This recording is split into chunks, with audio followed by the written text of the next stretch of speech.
So we are in our fourth chapter, that is algorithmic strategies. In the previous video, we have covered the introduction to algorithmic strategies. Under that, one topic was discussed, that is characteristics of an algorithm. And now we are going to discuss the remaining two subtopics under the introduction part. They are writing an algorithm and analysis of an algorithm. Apart from that, a new topic will be covered, that is complexity of an algorithm. So, what is writing an algorithm? ஒரு algorithm எப்படி எழுதணும், algorithm எழுதும்போது என்னென்ன consider பண்ணணும்னா, see the first point, algorithms are generic and not limited to computers alone அப்படின்னு சொல்றோம். Algorithms are generic in the sense, generic-னா பொதுவானது, அது கம்ப்யூட்டர்ஸ்க்கு மட்டும் யூஸ் பண்ணுவோம்னு கிடையாது. It can be apply to any other stream too. ஒரு மிஷினரியில கூட நம்ம அல்காரிதம்ஸை அப்ளை பண்ணிக்கலாம். See the next point, they can be used in various real-time activities also. Real-time, நம்ம ரெகுலர் யூஸ்ல கூட நம்ம இந்த அல்காரிதம்ஸை யூஸ் பண்ணிப்போம். ஃபார் எக்ஸாம்பிள், ஒரு வாஷிங் மெஷின் கன்சிடர் பண்றோம்னா, நம்ம க்ளோத்ஸ் வாஷ் பண்றதுக்காக ஹியூமன் பீயிங்ஸ் பண்ணாம ஒரு மெஷினை பண்ண வைக்கிறதுக்காக யூஸ் பண்றது தான் வாஷிங் மெஷின். அப்போ அதுல கூட வரக்கூடிய ஆக்ஷன்ஸை ஸ்டெப் பை ஸ்டெப்பா ஒரு சீக்வென்ஸ்ல தான் நடக்கணும். லைக் ஃபர்ஸ்ட் கிளாத்ஸ் ஆட் பண்ணணும், டிட்டர்ஜென்ட் ஆட் பண்ணணும், அப்புறம் வாட்டர் சப்ளை கொடுக்கணும், தென் டோர் க்ளோஸ் பண்ணதுக்கு அப்புறமா தான் it should start spinning, washing, and லாஸ்ட்ல தான் அதை ட்ரெயின் பண்ணணும். So we follow some procedure. அதுவும் ஸ்டெப் பை ஸ்டெப்பா அடுத்தடுத்து ஒன்று முடிஞ்சதுக்கு அப்புறம் அடுத்தது கண்டினியூ பண்ணிக்கிட்டே வரும். So the order cannot be change there. First dryer on பண்ணிட்டு, அப்புறமா ஸ்பின் பண்ணிட்டு, லாஸ்ட்ல டிட்டர்ஜென்ட் ஆட் பண்ணி, அப்புறமா வாட்டர் சப்ளை பண்ணிக்கலாம். So the order cannot be change. அப்போ அதுவும் ஒரு அல்காரிதம் தான். அந்த மெஷின்ல எப்போ எந்த ஆக்ஷன் ஸ்டார்ட் பண்ணணும் அப்படின்னு சொல்றதும் it's a kind of procedure. நம்ம ப்ரொசீஜர் தான் அல்காரிதம்னு சொல்றோம். So algorithms are generic, they can be applied in real life activities too அப்படின்னு சொல்றோம். See, a typical algorithm is shown below. ஒரு அல்காரிதம்னா எப்படி இருக்கும்னு பார்த்தா, it will have input and output. This we have already discussed. அந்த input and output தான் we are calling it as data, and in between that input output convert ஆகிறதுக்கு will follow some process. So you can see the diagrammatical representation here. Input is going to process from the after completion of the process we are going to get the output. Say for example, preparing a cup of coffee. If we consider that as an example, அதுல நமக்கு இன்புட்டா இருக்க போறது water, milk, coffee powder and sugar. இதெல்லாம் தான் நம்ம சொல்லும் போது இன்கிரேடியன்ட்ஸ் அப்படின்னு சொல்றோம். அதுதான் நம்மளுக்கு ஒரு காஃபி ப்ரிப்பேர் பண்ணும்போது இன்புட்டா இருக்கு. அண்ட் த ப்ராசஸ் இஸ், அந்த காஃபி அதெல்லாம் யூஸ் பண்ணி காஃபி ப்ரிப்பேர் பண்றதுன்றது தான் நம்மளுடைய ப்ராசஸ். அதுல இருந்து அவுட்புட் நமக்கு என்ன கிடைக்கும்னா a good cup of coffee. See, அந்த காஃபி ப்ரிப்பேர் பண்றதுக்கு நம்ம ஃபாலோ பண்ணக்கூடிய ப்ரொசீஜர் என்னன்னா, ஃபர்ஸ்ட் என்ன பண்ணுவோம், take a bowl with coffee powder. ஒரு பவுல்ல காஃபி பவுடர் எடுத்துக்கிறோம். Boil the water and pour it into the bowl. தண்ணி சூடு பண்ணிட்டு நல்லா கொதிச்சதுக்கு அப்புறம் அந்த காஃபி பவுடர் இருக்கிற பவுல்ல we are just adding the hot water. Then filter it, boil milk, then mix sugar and filtered coffee along with the boiled milk. அந்த coffee பவுடரை ஃபில்டர் பண்ணிட்டு அதுக்கு சுகரும் காய்ச்சி வச்ச பாலும் ஆட் பண்ணிட்டு will get the coffee ready. So pour the cup into coffee into the cup to serve. அவ்வளோதான், திஸ் இஸ் த ப்ரொசீஜர். நமக்கு இதில் என்னெல்லாம் இன்க்ரீடியன்ஸ் இருக்கு எடுத்துக்கிட்டோம், அதுதான் இன்புட். இந்த ஃபாலோ பண்ணுற ப்ராசஸ் தான் ப்ரொசீஜர் தான் நம்ம ப்ராசஸ்ன்னு சொல்கிறோம். அண்ட் ஃபைனலாக நம்மளுக்கு கிடைக்கிறது என்னன்னா அ கப் ஆஃப் காஃபி, அதுதான் அவுட்புட்னு சொல்கிறோம். ஸோ நம்ம ப்ரொசீஜர் அப்படின்னு சொல்லும்போது இப்படி தான் டிஸ்கஸ் பண்ணுவோம். லைக் இன்னொரு எக்ஸாம்பிள்ல எப்படி அதை ஒரு அல்காரிதமா எழுதலான்றது we shall just see. இன்னொரு ப்ராப்ளம் கன்சிடர் பண்றோம், that is designing an algorithm to find the square of the given number and displaying the result. அப்போ இந்த ப்ராப்ளம்க்கு நம்ம ஒரு அல்காரிதமா எழுதணும் அப்படின்னா எப்படி எழுதணும்னா, we have seen algorithm will have finite number of steps. So இங்க நமக்கு எத்தனை ஸ்டெப்ஸ் இருக்குன்னா 5 finite தான் இருக்கு. So we have to represent each step separately. That is, first step enna pandrona, we are just starting the process, and step 2 la enna pandrona, you are getting the input for any variable, that is x ன்னு கொடுத்திருக்கோம். And step 3 enna pandrona, calculating the square by multiplying the input value by itself. நம்ம square எப்படி calculate பண்றோம்னா, அந்த நம்பரை தன்னை தானாலேயே multiply பண்ண வச்சுட்டு தான் நம்மளுக்கு ஸ்கொயர் கால்குலேட் பண்றோம். That is X into X பண்ணிட்டு அதை ஸ்கொயர்ன்றதுக்கு அசைன் பண்ணி வைக்கிறோம். Then the fourth step is displaying the result. ஏன்னா நம்ம ப்ராப்ளம்லயே கொடுத்துருக்கோம், ஸ்கொயர் ஃபைண்ட் அவுட் பண்ணதுக்கு அப்புறமா we are going to display the result. So our fourth step is going to be displaying the result. And the last step is going to be stop the process. நம்ம இங்க define பண்ணிருக்கிற அல்காரிதம்ல we have all the three parts, that is input, process and output. இங்க நமக்கு இன்புட்டா இருக்க போறது வந்து x ஓட value, and இந்த process என்னன்னா எக்ஸை எக்ஸாலேயே மல்டிப்ளை பண்ணி ஸ்கொயர் என்ற வேரியபிள ஸ்டோர் பண்றது, that is the process. And output என்னன்னா ஸ்கொயர்ல இருக்கிற வேல்யூவை பிரிண்ட் பண்றது தான் நம்மளுடைய output. That is we have calculated the square of a given number. So இப்படி ஸ்டெப் பை ஸ்டெப்பா கிளியரா எழுதுறது தான் நம்ம அல்காரிதம்னு சொல்றோம்.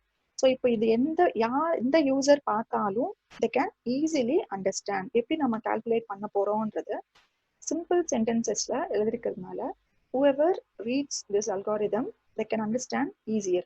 அது ப்ரோக்ராமிங் தெரிஞ்சவங்களுக்கு தான் இல்ல, இது யார் ஜென்ரலா பார்த்தாலும் an algorithm can be understood. And an algorithm that yields expected output for a valid input is called an algorithmic solution அப்படின்னு சொல்றோம்.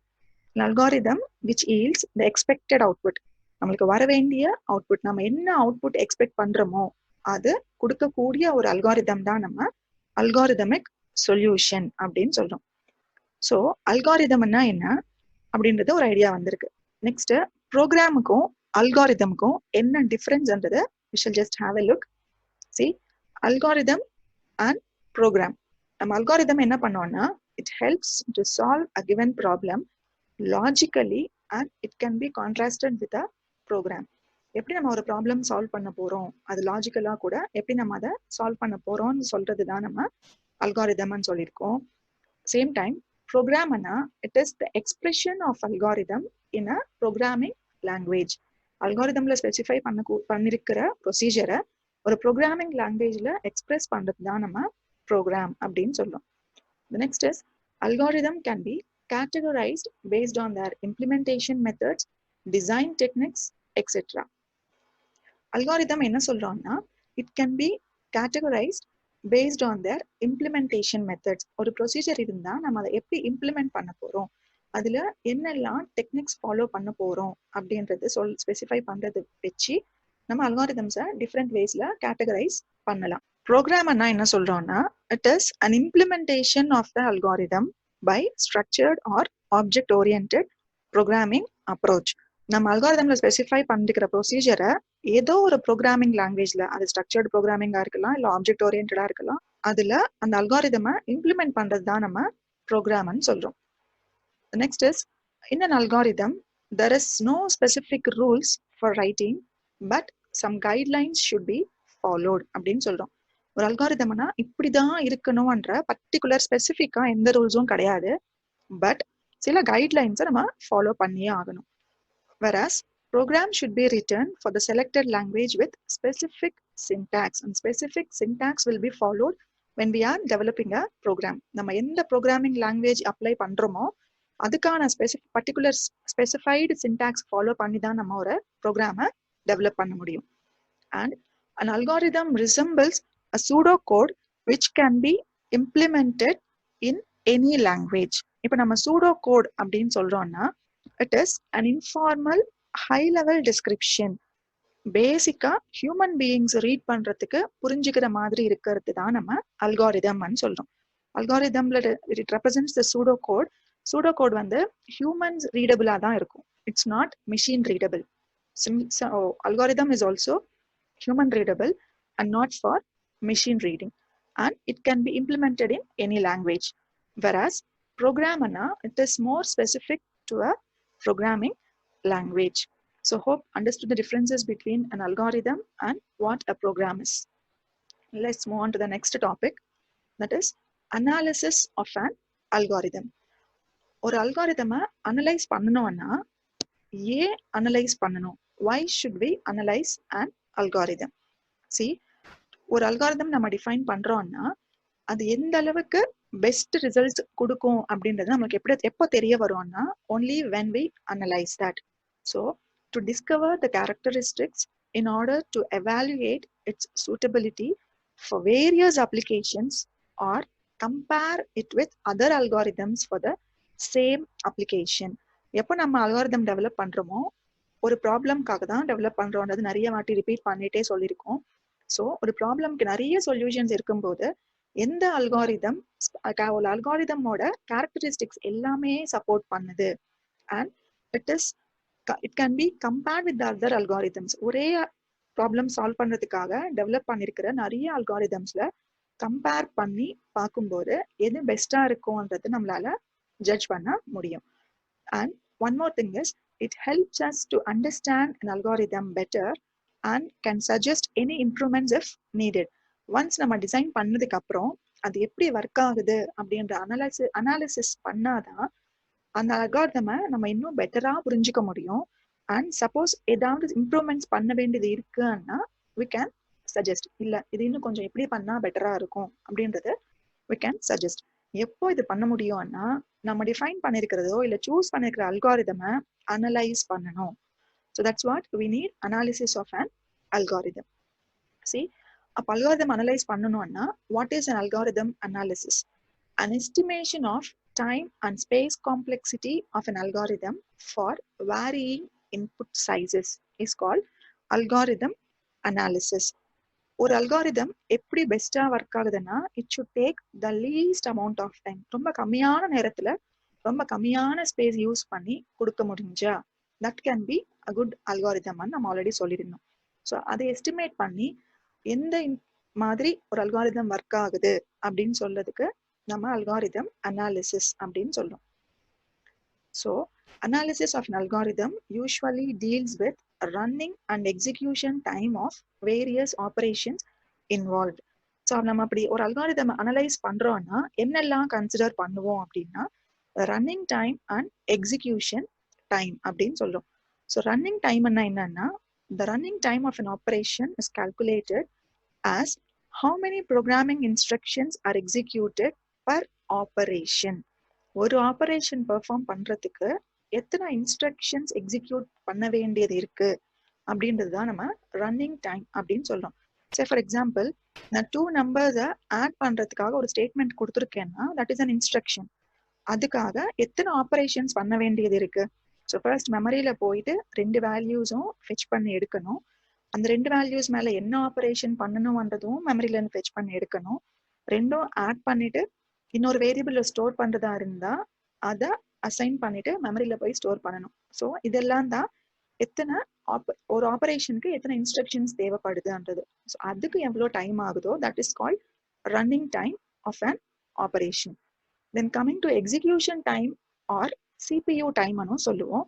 That is defined as the time spent by the system executing that task. அப்படி work பண்ணும்போது எவ்வளோ time தேவைப்படுது அந்த instructions carry out பண்றதுக்கு சிபியோட எவ்வளோ time எடுத்துக்குது. சம்டைம்ஸ் அந்த இன்ஸ்ட்ரக்ஷன்ல இருக்கிற சர்வீஸ் மட்டும் இல்லாம சிஸ்டம்ல இருந்தும் சில சர்வீசஸ் தேவைப்படலாம். So all that is included and that is called execution time or CPU time, which includes the time spending executing the runtime or system services அப்படின்னு சொல்றோம். ஸோ இந்த running time and execution time ரெண்டுமே consider பண்ணிட்டு நம்ம we are going to analyze our algorithm. And the analysis of algorithm and the performance calculation can be divided into 2 phases. இப்போ analyse பண்ணி அதை ஒரு அல்காரிதம் அனலைஸ் பண்ணிட்டு அது எப்படி பெர்ஃபார்ம் பண்ண போகுது அப்படின்றத டிசைட் பண்றதுக்காக we have 2 phases. That is, one is priori estimate and posteriori testing அப்படின்னு சொல்றோம். So priori estimates this is a theoretical performance analysis of an algorithm. ஒரு அல்காரிதம் எப்படி இருக்கும் அப்படின்றது தியரிட்டிக்கலா அனலைஸ் பண்றது. தட் இஸ் தியரி ஓரியன்டா, ப்ராக்டிக்கல் இல்லாம theory ஓரியன்டா analyse பண்றது நம்ம priori estimate அப்படின்னு சொல்றோம். And the efficiency of an algorithm is measured by assuming the external factors. Just assumption தான். எக்ஸ்டர்னல் ஃபேக்டர்ஸ் என்னெல்லாம் இருக்கலாம், அதனால இது எப்படி பிஹேவ் ஆக போகுது அப்படின்ற என்னெல்லாம் எக்ஸ்டர்னல் ஃபேக்டர்ஸ் இருக்கும்ன்ற அசம்ஷன்ல தான் நம்ம இதை மெஷர் பண்ண போறோம். So this is just a theoretical part. அதுவே நம்ம போஸ்டீரியரி டெஸ்டிங் வந்தோம்னா this is called performance measurement. அப்படின்னா அந்த அல்காரிதமை ப்ராக்டிக்கலாக இம்ப்ளிமெண்ட் பண்ணும்போது அது எப்படி பெர்ஃபார்ம் ஆகுது அப்படின்றது. The actual statistics for the algorithm execution are collected. நம்ம அதை இம்ப்ளிமெண்ட் பண்ணும்போது தான், நம்ம ஆல்ரெடி டிசைன் பண்ணியிருக்கிற அல்காரிதமை இம்ப்ளிமெண்ட் பண்ணும்போது தான் என்னெல்லாம் ப்ராப்ளம்ஸ் வர்றதுக்கான சான்ஸ் இருக்கு, என்னெல்லாம் அப்போ நம்ம அல்காரிதம் டிசைன் பண்ணும்போது எதெல்லாம் கன்சிடர் பண்ணாம இருந்தது அப்படின்றத ப்ராக்டிக்கலா அது இம்ப்ளிமெண்ட் பண்ணும்போது தெரிய வரும். So that is posteriori testing அப்படின்னு சொல்லும். ஸோ ப்ரையரி எஸ்டிமேட்ஸ்னா that is purely theoretical oriented. And posteriori டெஸ்டிங்னு சொல்லும்போது ப்ராக்டிக்கலா அதோட பெர்ஃபார்மன்ஸ் எப்படி இருக்குன்றத அனலைஸ் பண்றது. So next we are going to see the complexity of an algorithm. இதில் நம்ம கன்சிடர் பண்ற டூ மெயின் ஃபேக்டர்ஸ் என்னன்னா, one is time factor, the other one is space factor. Time ஃபேக்டர்னா என்ன சொல்றோம்னா, time is measured by counting the number of key operations. எத்தனை operations execute பண்ண போறோம்ன்றது பேஸ் பண்ணி டைம் கன்சிடர் பண்ண, time is being measured. And space factor na space is measured by the maximum memory space required by that algorithm. An algorithm implement பண்ணனும்னா நமக்கு maximum எவ்வளோ space தேவைப்படுது, இது ரெண்டும் கன்சிடர் பண்ணி தான் ஒரு அல்காரிதமோட எஃபிஷியன்சியை நம்மளால டிசைட் பண்ண போறோம். So the two main factors to decide the efficiency of an algorithm are time factor and space factor. The next, the complexity of an algorithm gives the running time and or the storage space required by an algorithm in terms of the size of the input data. நம்ம running டைமாக இருக்கட்டும், இல்லை அதுக்கு தேவைப்படுற storage ஸ்பேஸாக இருக்கட்டும், எப்படி அது ரெண்டுமே நம்ம அல்காரிதம்க்கு கொடுக்க போகிற இன்புட்டோடைய சைஸை பொறுத்து டிபெண்ட் ஆகும். அதை வச்சு தான் நம்மள ஒரு அல்காரிதமோட எஃபிஷியன்சியை கால்குலேட் பண்ண முடியும் based on size of the input data. Say for example, time complexity பார்க்குறோம்னா, the time complexity of an algorithm is given by the number of steps taken by the algorithm to complete the process. எத்தனை steps பண்ண வேண்டியது இருக்கு, அந்த process complete பண்றதுக்கு எத்தனை steps complete பண்ண வேண்டியது இருக்கு, அண்ட் ஒவ்வொரு ஸ்டெப்புக்கும் எவ்வளோ டைம் தேவைப்படுது. That gives the time complexity. And space complexity பார்த்தா, it is the amount of memory required to run to its completion. ஒரு அல்காரிதம் கம்ப்ளீட் பண்றதுக்கு எவ்வளோ ஸ்பேஸ் தேவைப்படுது அப்படின்றது தான் நம்ம ஸ்பேஸ் காம்ப்ளெக்சிட்டின்னு சொல்லும். So the space required is equal to the sum of fixed part and variable part. அப்படி நம்ம சைஸ் கால்குலேட் பண்ணும்போது நம்ம ஃபிக்ஸ்டு பார்ட் அன்னு ஒன்று, வேரியபிள் பார்ட் அன்னு ஒன்று இருக்கு. ஸோ அது ரெண்டும் ஆட் பண்ணும்போது தான் நமக்கு total amount of space memory space required calculate பண்ணிக்கலாம். அப்போ அது ஃபிக்ஸ்டு பார்ட்னா என்ன, வேரியபிள் பார்ட்னா என்ன? ஃபிக்ஸ்டு பார்ட்னா it is defined as the total space required to store data and variables. நம்மளுடைய வேல்யூஸ் கொடுக்கும்போது அந்த வேல்யூஸையோ இல்லை வேரியபிள்ஸையோ கான்ஸ்டன்ஸையோ யூஸ் பண்றோம்னா அது ஸ்டோர் பண்றதுக்காக எவ்வளோ ஸ்பேஸ் தேவைப்படுதுங்கிறது தான் நம்ம ஃபிக்ஸ்டு பார்ட்னு சொல்றோம். அண்ட் வேரியபிள் பார்ட்னா என்னன்னா, it is defined as the total space required by the variables which size depends on the problem and its iteration. ஸோ நம்ம கொடுத்துருக்கிற வேல்யூஸ் வந்து அந்த ப்ராப்ளம் அதில் இருக்கிற சொல்யூஷன்ல ஏதாவது இட்ரேஷன்ஸ் இருக்கா, ஏதாவது கண்டிஷன்ஸ் இருக்கா, repeated number of times work ஆகுற மாதிரி இருக்கா, அது இன்புட் மேலே டிபெண்ட் ஆகும்னா so the number of times or the amount of space required மாறிக்கிட்டே இருக்கும். இப்போ நம்ம ஜஸ்ட் ஆட் பண்ணி பிரிண்ட் பண்ணணும்னா இந்த டூ வேரியபிள்ஸும் ஒரு ஆப்ரேஷன் ஸ்டோர் பண்ணா போதும். அதுவே if I want to do repeated number of times 5 times னா அதுக்கு தேவைப்படக்கூடிய 5 times யூஸ் பண்ற வேரியபிள்ஸ்க்கும் மெமரி ஸ்பேஸ் வேற மாதிரி இருக்கும். அதுவே 10 times ரிப்பீட் பண்ணணும்னா அதுக்கு தேவையான மெமரி ஸ்பேஸ் வேற மாதிரி இருக்கும். அதுவே 100 times பண்ணணும்னா அதுக்கான மெமரி ஸ்பேஸ் மாறும். அதுதான் நம்ம வேரியபிள் பார்ட் அப்படின்னு சொல்றோம். So it's depends on the problem and it's iteration. அதுக்கு கொடுத்துருக்க எக்ஸாம்பிள் பார்த்தா உனக்கு கிளியரா ஐடியா வரும். The recursion used to calculate the factorial of a given value. இப்போ நான் ஃபேக்டோரியல் ஆஃப் 5 கால்குலேட் பண்ணணும்னா 5 into 4 into 3 into 2 into 1. So for example, 5 values தான் நான் ஸ்டோர் பண்ண போறேன் மெமரியில. And each time I'm going to multiply. அதுவே if I want to calculate the factorial of 98, so அது வரைக்கும் இருக்க numbers எல்லாத்தையும் நான் ஸ்டோர் பண்ணணும்னா I am going to need some more amount of memory. That depends only on the input. இந்த problem execute பண்ணும்போது அதுல இருக்கிற ஸ்டெப்ஸுக்கு ஏற்ற மாதிரி அந்த மெமரி ஸ்பேஸ் requirement varies. அந்த பார்ட் தான் நம்ம வேரியபிள் பார்ட் அப்படின்னு சொல்றோம். So the two main factors that are going to decide the efficiency of an algorithm or the complexity of an algorithm are time and space factors. So with this, we have completed up to 4.2, 4.3 and 4.4. We shall discuss in our next videos. Thank you.